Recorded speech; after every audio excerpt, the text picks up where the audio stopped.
and welcome back to our channel Shashank Edunet Classes. I am CS Isha Tayal and today we are going to discuss about share capital, its classification and types. So first let's start with the share capital. What is share capital? Share capital is the common stock wherein the amount or money is contributed by its members to start a business. As we have already learned in the definition of company, that company is an association of person wherein the person contribute their money into a common stock to carry on a business activity. Here the common stock is share capital. Share capital is the amount which is required to start a business. Now what is share? Share is the unit in which share capital is divided. It is the proportion in which the members are entitled to exercise their right and enjoy the benefits. Generally, it is one share, one vote. But it can be vary according to company. Now let's move to the second part, that is classification of share capital. Classification of share capital. Classification of share capital. The share capital can be classified into different parts and let's see what are they. First is authorized share capital. Authorized share capital is defined under section 2 subsection 8 of Companies Act 2013 and it is mentioned in clause 5 of Memorandum of Association. Authorized share capital or nominal share capital is the maximum amount or maximum capital that can be issued by a company during its lifetime. It issues capital in different tranches as and when funds are required by it, but it cannot go beyond its authorized share capital. However, the authorized capital can be altered by company by altering its memorandum. Second is issued capital. Issued capital is defined under section 2 subsection 50 of Companies Act 2013. Issued capital is that part of authorized share capital which is offered by a company to public for subscription. It can be issued either through right issue or private placement. Subscribed share capital. Subscribed share capital is defined under section 2 subsection 86 of Companies Act 2013 and subscribed capital is that part of issued share capital which has been accepted or offered by public for subscription. Subscribed capital can be equal to or less than issued share capital but cannot be more than that. Called up share capital. Called up share capital is defined under section 2 subsection 15 of Companies Act 2013. Called up capital is that part of subscribed share capital which has been called upon by the company for payment. Let's take an example to understand it. Suppose a company has offered 1 lakh equity shares of rupees 10 each. It has offered to issue 1 lakh equity shares of rupees 10 each. Now, the public offers to subscribe 80,000 equity shares of rupees 10 each. Here, subscribed share capital is less than issued share capital of the company. Now, out of this 80,000 equity share of rupees 10 each, company asks its member to pay 80,000 equity shares of rupees 10 each. Company asked to pay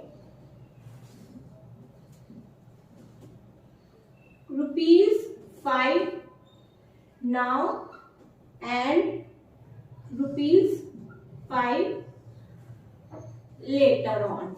Now this ₹5 now, it is called up share capital. Called up share capital is that part of subscribed share capital which has been called by the company for payment.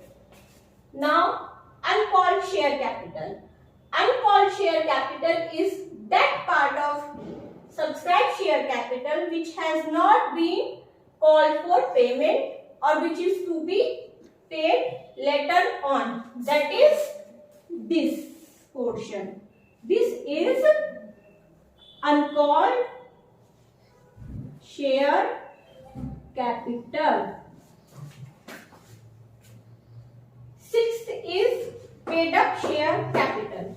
Paid up share capital is that part of issued, subscribed and called up share capital which has been paid by its member, and it is calculated as issued, subscribed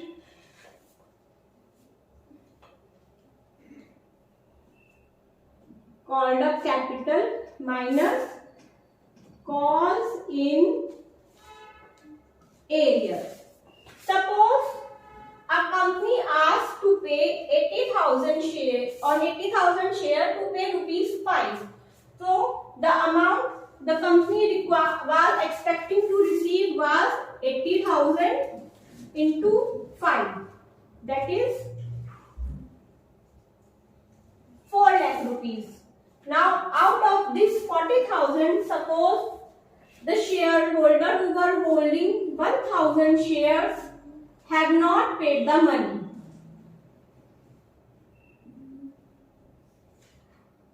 So call in arrears is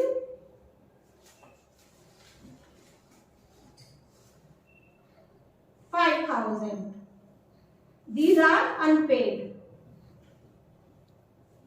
Here the paid up capital will be 35,000 will be my paid up share capital. It is called up share capital minus calls in arrears. Seventh is capital reserve. Capital reserve is different from revenue reserve. It is not available for payment of dividend and can be utilized only for the payment of bonus shares.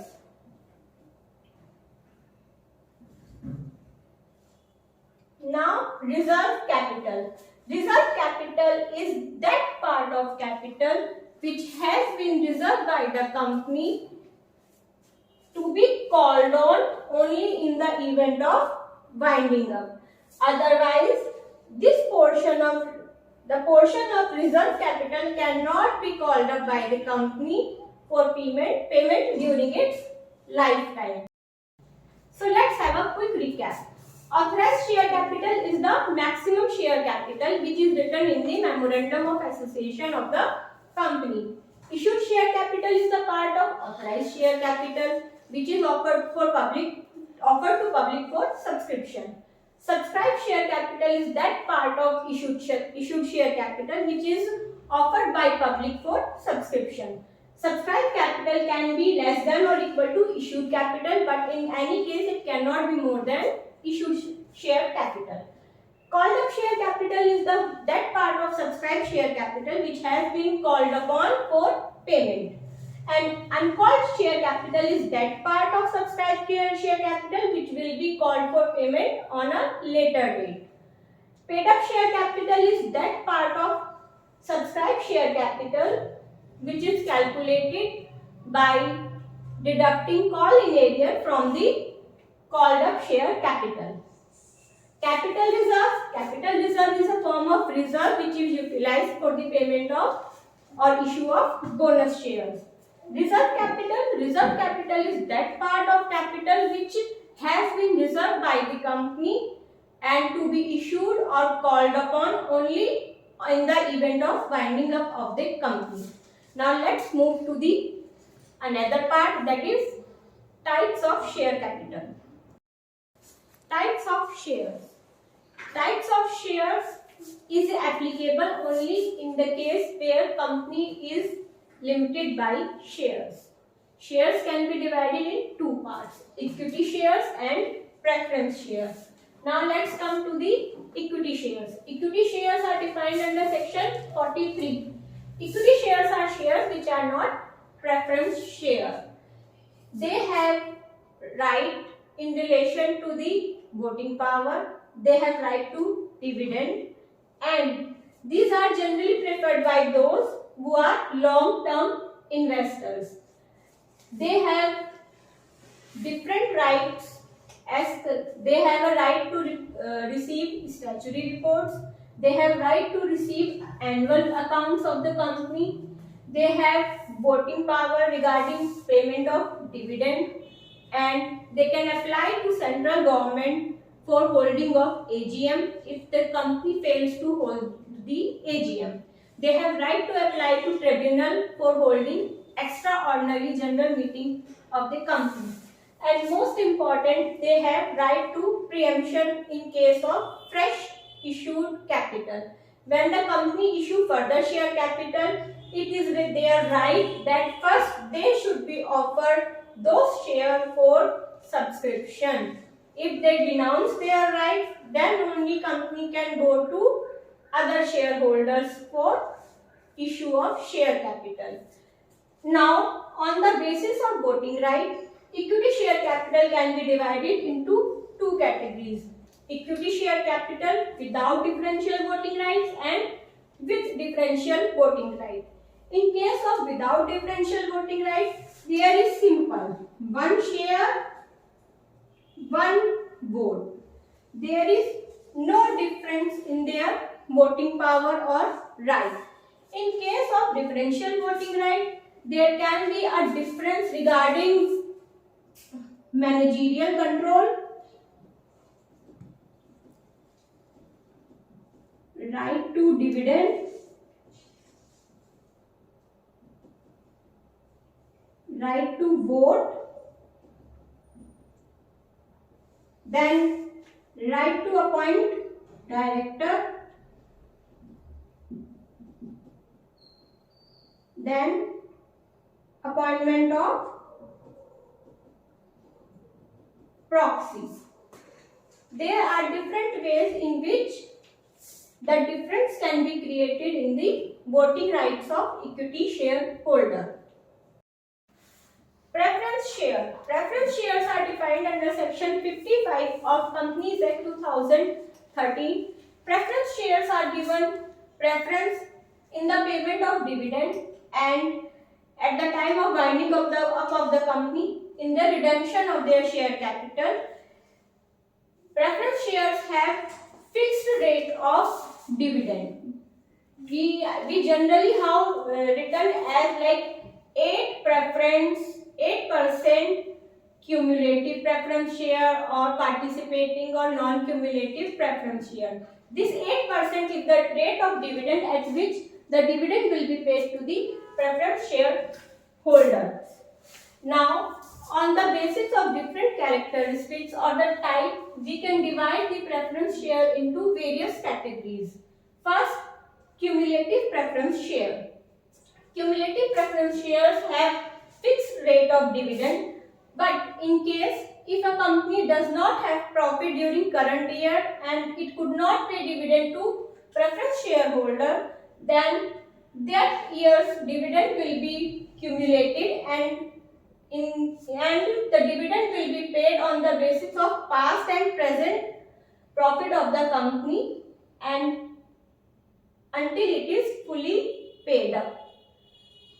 Non-cumulative preference share. In case of non-cumulative preference share, the dividend is not cumulated, and in case if during current year the company does not have profit to pay dividend, then no dividend will be paid to the preference shareholder for that year.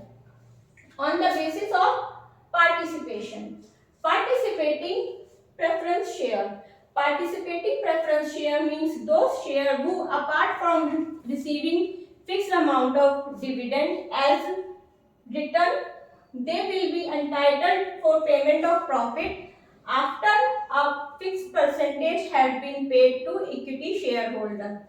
That means if the profits are remaining after payment of dividend to equity shareholder, then they will be entitled to receive some share in that profit also apart from their preference share dividend. Non-participating preference share. Non-participating preference shares are those shares on which they will be paid only fixed rate of dividend and not more than that will be paid to them even if the company has surplus profit after payment of dividend to equity shareholders. Convertible preference share. Convertible preference shares are those shares which can be converted into equity share after a fixed period of time. Non-convertible preference share. Non-convertible preference shares are those shares which are redeemed after the expiry of their term and they cannot be converted into equity shares. Redeemable preference share. Redeemable preference shares are the shares which are to be redeemed after expiry of fixed term. To the maximum term, the preference share can be redeemed or can be issued only up to 20 years. A company cannot issue irredeemable preference share. However, in case of infrastructure company, a company can issue preference share which can be redeemed after 20 years. But that's the exception for infrastructure companies only. Now, the last category is cumulative convertible preference share. Cumulative convertible preference share have the characteristics of cumulative preference share and convertible preference share. That means if during current year a company could not pay dividend to its preference shareholders, then the dividend for that year will be paid in the next year, that will be cumulative, plus after a certain period of time the preference share can be converted into equity shares. So these are the different categories or types in which a preference share can be issued on the basis of their characteristics. Cumulative, non-cumulative. This category is over for dividend. On the basis of participation in surplus profit, the preference share can be divided into participating and non-participating. On the basis of conversion into equity share, preference shares can be categorized as convertible and non-convertible. And on the basis of time of redemption, these are redeemable and irredeemable, but irredeemable preference share is not an option now. A company cannot issue irredeemable preference share. And the final category is cumulative convertible preference share, which has the characteristics of both cumulative preference share and convertible preference share. Now let's have a better understanding of these two types of shares, equity shares and preference share, by carrying or looking into a comparative analysis of these two types of shares. Now let's understand the difference between equity shares and preference shares by taking a comparative analysis of two. First, payment of dividend. In case of payment of dividend, preference shareholders are given preference to equity shareholder. Out of surplus fund, first dividend is paid to preference shareholder and equity shareholders are second to receive dividend. Rate of dividend. As I have already told you, the rate of dividend paid to preference shareholder is fixed as per the terms of issue. They are entitled to receive dividend at a fixed rate, and the dividend to be paid to equity shareholder, it depends upon the surplus fund as well as the funds required for further expansion of business. In case there is no profit, no dividend. No profit, no dividend. Preference shareholder, fixed rate of dividend. Payment of capital in case of winding up. In case the company is being wound up, preference shareholder are the first who are given preference in case of repayment of their capital, and equity shareholders are the last. Voting rights. Preference shareholder have no voting rights in general. They have right only in case of special matter like payment of dividend or redemption in case the dividend is not paid for 2 years. They have, equity shareholders have voting rights regarding payment of dividend, appointment of auditors, declaration of dividend, etc. Issue of bonus share. Preference shareholders are not entitled to bonus shares. Equity shareholders are entitled to bonus shares. Then redemption of shares. As I have already told you, preference shares are to be redeemed after the certain period of time. After the expiry of fixed terms, preference share will be redeemed. Irredeemable preference shares cannot be issued by a company, and the maximum time limit is 20 years. These are to be redeemed after the expiry of their term. Equity shares are irredeemable. They cannot be redeemed.